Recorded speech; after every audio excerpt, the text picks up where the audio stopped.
Amelia froze, wondering if the appearance of Sophie in Charles's doorway was a feverish hallucination. But Sophie's sharp gasp and livid glare made it clear she was real. Amelia? Her voice was disgruntled with anger and confusion. Amelia opened her mouth to explain. Sophie, I was just... Without warning, Sophie slapped Amelia across the face with a loud crack that echoed through the apartment. Charles is mine. I told you to stay away from him. Hearing the commotion, Charles hurried in to find Sophie charging at Amelia and quickly intercepted her. Sophie, calm down, please. You'll hurt yourself. Sophie shoved him off her. No, Charles. Why is she here? Worried her stress was bad for the baby, he reassured her. It's not what you think. Your sister is sick and just needs a place to rest. A bitter laugh escaped Sophie's lips. Sick? Don't you see she'll stop at nothing to have you? We're fucking engaged and she still wormed her way into our apartment? Charles looked at Amelia and saw her holding her pained cheek, now red and swollen. He went to her and examined the marks on her face, concerned. Are you okay? Amelia shook him off, feeling disoriented and overwhelmed in her sick state. Sophie couldn't believe what she was seeing.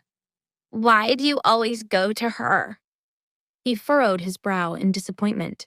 She's your sister. How could you hit her like that? Sophie snapped. Because I won't let her break up our family. She held her hand to her belly and turned to Amelia with a cutting stare. I'm pregnant, Amelia. Charles and I are having a baby. As a mother yourself, would you be so evil as to come between me and the father of my child?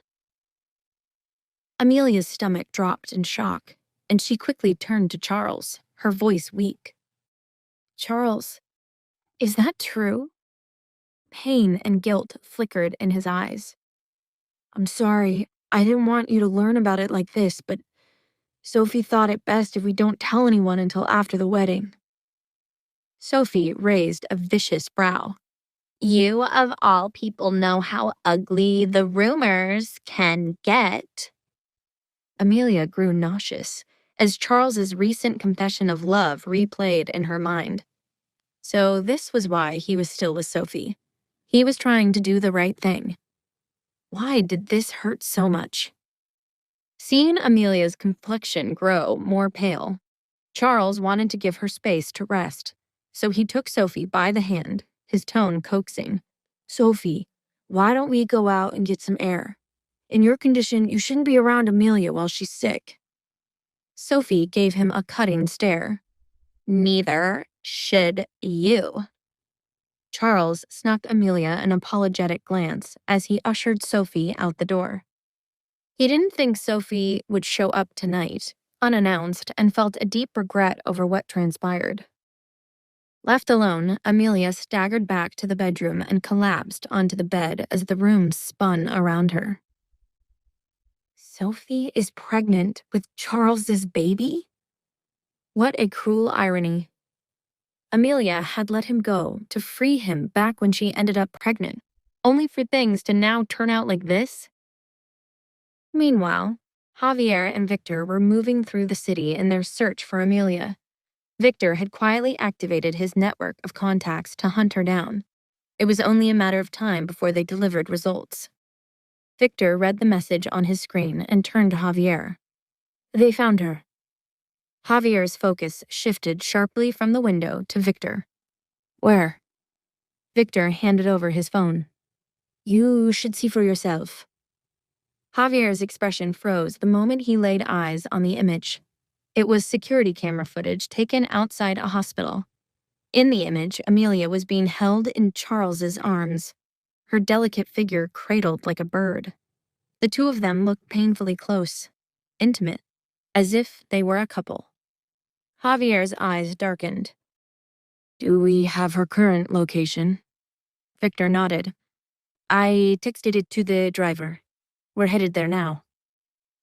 Outside his apartment building, Charles stood on the sidewalk with Sophie, trying to calm her down, when an entire convoy of black vehicles pulled up beside them and parked.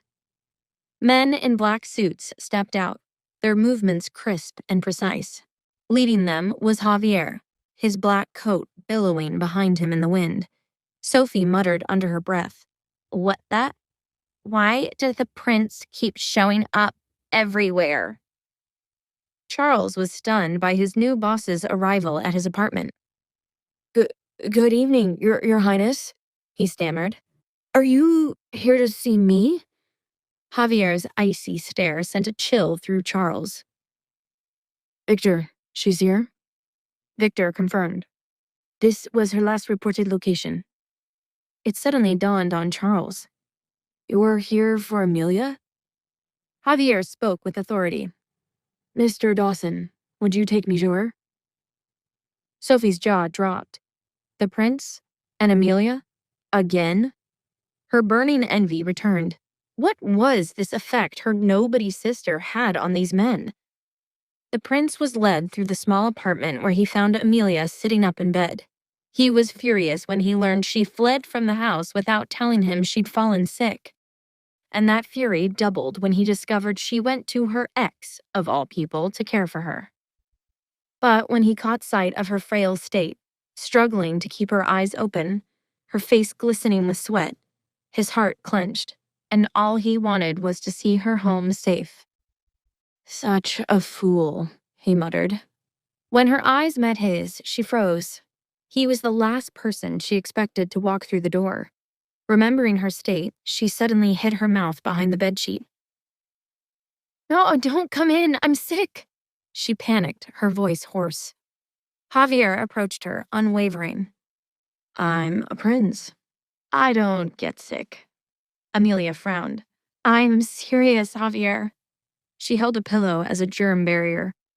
"What are you doing here?" He glanced back at Charles and Sophie, then pressed his lips together. "It doesn't look like you're welcome here anymore. Let's go home." With one swift motion, he scooped her up in his arms and her fragile body flopped into his solid chest like a rag doll. He pressed his cheek to her forehead to gauge her temperature, and the heat radiating from her skin shocked him. Turning toward the door, his voice rang out. "Victor, notify Manuel and have the medical team meet us at the villa." Amelia weakly tried to push him away. "You shouldn't be this close. I'll take a taxi to a hotel." He secured his arms around her. "Take a taxi? You can barely hold your head up. My house is bigger than a hotel. We can isolate you from the public more effectively there. Just rest against me." Javier brushed the damp hair out of her eyes, and his expression darkened when he caught sight of her swollen red cheek. "Who did this?" His deep voice was dangerous. Amelia turned her head away, too pained to explain, but Javier wasn't going to let it pass. "Amelia, someone hit you." Javier shot his eyes at Charles with a murderous wrath when the small voice in his arms spoke up. "It wasn't him, Javier." Charles nervously chimed in. "It was a misunderstanding. My fiancé is a bit fragile right now and can be rash." Javier turned to Amelia. "His fiancé did that?" From the other side of the room, a voice erupted. "Yes, I slapped her," Sophie declared, crossing her arms, "but it was self-defense." The prince spoke sharply. "You felt you needed to defend yourself against a woman who was barely conscious in my arms?" "Don't let her act fool you, Your Highness. She tried to seduce the father of my child." Sophie cradled her stomach for dramatic emphasis, and the prince looked between her and Charles, discerning. Amelia shook her head against Charles's chest. She won't listen." Javier's eyes narrowed as Sophie and he clocked the performative way she caressed her alleged baby bump. "Miss Rivera, Once you've had time to reflect on your actions, you might find you owe Amelia an apology to foster good karma. Sophie scoffed. Your Highness, just who is my sister to you? Javier bypassed her question and turned to Charles. Mr. Dawson, thank you for showing me into your home, and congratulations on the news. Becoming a father is a great privilege. Certainly one that is not to be treated lightly, he added, glancing at Sophie on his way out. The prince carried Amelia to the car and placed her gently inside, then stepped away to make a private call. Dr. Marquez answered on the other end. Javi, I heard about Amelia. I'm sending my team now. Thank you, Manuel. I truly appreciate it. Listen, I'm actually calling you for a favor, and it's not exactly above board. Ha! This is why my mom says you're a bad influence on me. Javier ignored the cheeky comment. I have a suspicion about something, and I need your help looking into it. Do you have access to the blood samples taken from the quarantine's patients' close contacts? Yeah. We should have them in the lab. Manuel was intrigued. What could his friend possibly want with those? Javier paused, then spoke decisively. Good. Pull aside the sample belonging to Sophie Rivera. I want to run a pregnancy test on it. To find out what happens next, download the Pocket FM app in the next minute to get free access to all episodes of The Royal Accident for free.